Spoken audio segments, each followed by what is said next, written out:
الحمد للہ رب العالمین والصلاة والسلام علی رسول الکریم اما بعد فاعوذ باللہ من الشیطان الرجیم بسم اللہ الرحمن الرحیم۔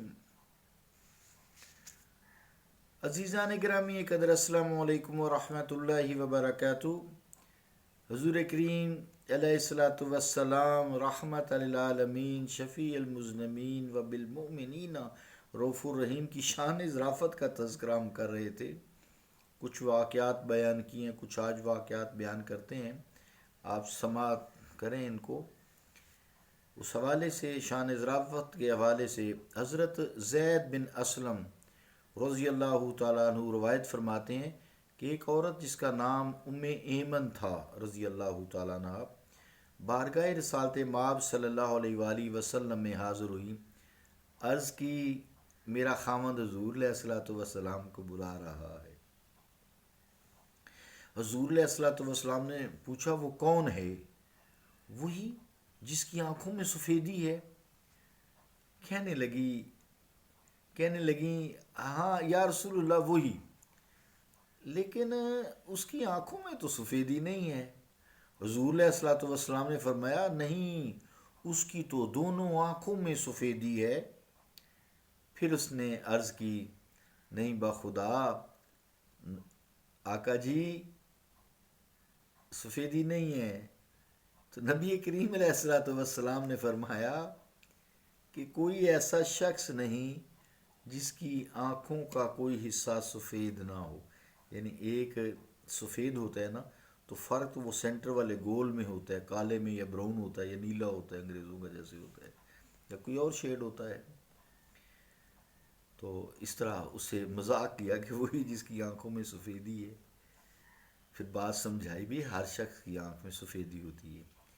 اسی طرح ایک اور خاتون آئی، انہوں نے عرض کی یا رسول اللہ صلی اللہ علیہ وآلہ وسلم مجھے سواری کے لیے اونٹ عطا فرما دیں۔ حضور علیہ الصلوۃ والسلام نے حکم دیا کہ بھی اس کو اونٹ کے بچے پر سوار کر دو۔ انہوں نے عرض کی کہ یا رسول اللہ صلی اللہ علیہ وآلہ وسلم میں بچے کا کیا کروں گی، وہ تو مجھے نہیں اٹھا سکتا، بچہ ہے اونٹ کا۔ حضور علیہ الصلوۃ والسلام نے پھر حقیقت سے پردہ اٹھایا اور فرمایا ہر اونٹ کا بچہ نہیں ہوتا، یقیناً اونٹ کا بچہ ہوتا ہے۔ اس قسم کی عزیزان گرامی قدر خوش طبیاں حضور کریم علیہ الصلوۃ والسلام اپنے صحابہ رضوان اللہ تعالیٰ اجمعین کے ساتھ کرتے تھے، اور یہ آپ کا معمول تھا۔ اس سے ماحول اچھا رہتا ہے نا، ہمیں بھی یہ سنت ادا کرنی چاہیے کہ منہ بسور نہیں رہنا چاہیے، خوش طبی کرنی چاہیے۔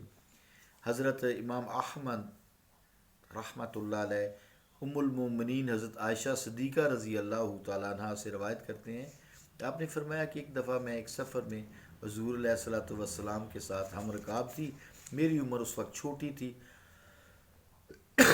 اور میرا بدن ہلکا پھلکا تھا۔ حضور نے لوگوں سے کہا بھی تم آگے چلے جاؤ، وہ سب پھر آگے چلے گئے، لشکر آگے چلا گیا۔ پھر حضور علیہ الصلوۃ والسلام نے مجھے فرمایا کہ اے عائشہ رضی اللہ تعالیٰ عنہ آؤ آپس میں دوڑ لگائے۔ میں نے حضور صلی اللہ علیہ وسلم کے ساتھ دوڑ لگائی، میں آگے نکل گئی، حضور علیہ الصلوۃ والسلام خاموش ہو گئے۔ کچھ عرصہ بعد میں فربا ہو گئی، یعنی موٹی ہو گئی، بھاری وزن ہو گیا، وہ واقعہ میں بھول گئی۔ پھر ایک مرتبہ سفر پھر پیش آیا تو حضور علیہ الصلوۃ والسلام کے ساتھ تھی۔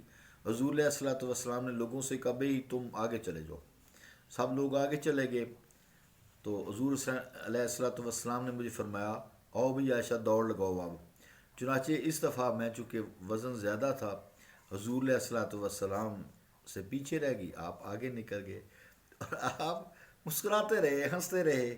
فرمایا ہاذہ بتلک کہ اب بدلہ چکا دیا گیا ہے۔ سبحان اللہ، اپنی ازواج مطہرات کے ساتھ بھی خوش گپیاں، خوش طبعی فرماتے تھے۔ تو اس حوالے سے امام ترمذی رحمۃ اللہ علیہ نے حضرت انس رضی اللہ تعالیٰ عنہ سے روایت کی ہے کہ ایک بوڑھی عورت حضور علیہ الصلوۃ والسلام کی خدمت اقدس میں حاضر ہوئی، کوئی بات پوچھی۔ سرکار دو عالم علیہ الصلوۃ والسلام نے اسے عذرائے مذاق کہا کہ کوئی بوڑھی عورت جنت میں نہیں جائے گی۔ اتنے میں نماز کا وقت ہو گیا، سرکار دو عالم صلی اللہ تعالیٰ علیہ وآلہ وسلم نماز ادا کرنے کے لیے مسجد میں تشریف لے گئے، اس بوڑھی عورت نے رونا شروع کر دیا، خوب روئی، یہاں تک کہ حضور علیہ الصلوۃ والسلام تشریف واپس لائے۔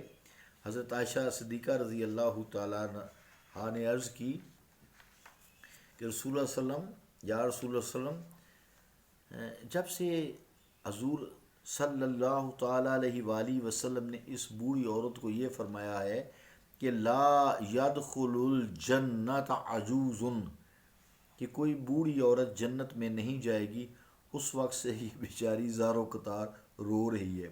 حضور علیہ الصلوۃ والسلام یہ سن کر ہنس پڑے، فرمایا بے شک جنت میں کوئی بوڑھی عورت نہیں جائے گی۔ پھر یہ آیت بھی تلاوت فرمائی، فرمایا وَلَكِنَّ اللَّهَ قَالَ إِنَّا أَنشَأْنَاهُنَّ إِنشَاءً فَجَعَلْنَاهُنَّ أَبْكَارًا۔ یہ سورہ جو ہے الواقعہ ہے، اس کی آیت ہے۔ لیکن اللہ تعالیٰ نے ارشاد فرمایا ہے، آپ نے فرمایا کہ اللہ تعالیٰ نے ارشاد فرمایا ہے ہم نے پیدا کیا ان کی بیویوں کو حیرت انگیز طریقہ سے، پس ہم نے بنا دیا انہیں کنواریاں، دل و جان سے پیار کرنے والیاں، ہم عمر۔ یہ سب نعمتیں اصحاب یمین کے لیے مخصوص ہوں گی، یعنی جنت میں جب تم جاؤ گی تو تم جوان ہو جاؤ گی، بے شک بوڑھی ہو۔ امام بخاری نے ادب میں حضرت سفینہ رضی اللہ تعالی عنہ سے روایت کیا ہے، ایک سفر میں مجاہدین کے ساتھ جو بوجھ تھا وہ بہت بوجھ محسوس ہونے لگا، بھاری محسوس ہونے لگا۔ سرور عالم صلی اللہ تعالیٰ علیہ وآلہ وسلم نے مجھے فرمایا کہ تم اپنی چادر بچھاؤ، چنانچہ انہوں نے اپنا بوجھ اس میں ڈال دیا۔ رسول اکرم علیہ الصلوۃ والسلام نے فرمایا احمل فانت سفینۃ، کہ اسے اٹھا لو، تم تو کشتی ہو، یعنی سفینہ کشتی ہو، سفینہ نام پڑ گیا پھر، یعنی کشتی میں سارا بوجھ سما جاتا ہے اور وہ اٹھا لیتی ہے۔ حضرت سفینہ رضی اللہ تعالیٰ عنہ فرماتے ہیں جب رحمت عالم علیہ الصلوۃ والسلام نے مجھے سفینہ فرمایا تو اس کے بعد 7 اونٹوں کے بوجھ تک اگر مجھ پر لاد دیا جاتا تو وہ مجھے بھاری معلوم نہ ہوتا تھا۔ اسی طرح حضرت سفیان ثوری، حضرت ابن زبیر سے وہ جابر رضی اللہ تعالیٰ عنہ سے روایت کرتے ہیں کہ ایک دفعہ میں حضور علیہ الصلوۃ والسلام کی خدمت اقدس میں حاضر ہوا، میں نے دیکھا کہ امام حسن و حسین حضور علیہ الصلوۃ والسلام کی پیٹھ پر سوار ہے۔ حضور علیہ الصلوۃ والسلام فرما رہے تھے نعم الجمل جملکما ونعم العدلان انتما، ترجمہ کیا ہے؟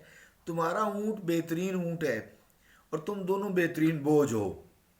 یہ بھی سرور عالم علیہ الصلوۃ والسلام کی خوش طبعی کا نمونہ ہے، اور اس کے علاوہ اس میں حسنین کریمین کی منقبت بھی ہے، اور اس سے ایک فقہی مسئلہ ثابت ہوتا ہے کہ اگر کسی انسان میں ایسی خوبیاں پائی جائیں جو کسی جانور میں ہوتی ہیں تو بطور تشبیہ اس جانور کے نام کا اطلاق انسان پر بھی ہو سکتا ہے۔ سبحان اللہ، صلی اللہ تعالیٰ علی رسول خیر خلقہ محمد وعلی آلہ واصحابہ اجمعین برحمتک یا ارحم الراحمین۔